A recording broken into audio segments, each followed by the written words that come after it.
Mm-hmm. So this next exercise that I want you to do is called rapid toe tapping. Now, when you rapidly toe tap, you are going to be sitting upright in a chair. Your back is going to be all the way back. Your feet are going to be maybe just a little bit less than your knees being at 90 degrees. So you don't want them all the way back here. You want them forward just a little bit. And you are going to tap your toes.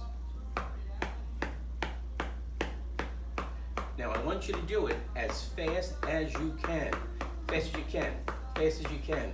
Talk fast, think fast, be quick as you tap your toes. Now, if you're like me, you're going to fairly quickly start to feel it start to wear out in this shin area, and that's okay. You do it as long as you can, and when you have to stop, you stop. Then I want you to do it to the other foot. Then I want you to do it both feet together, both feet together, both feet together, and that's how you do rapid toe tap.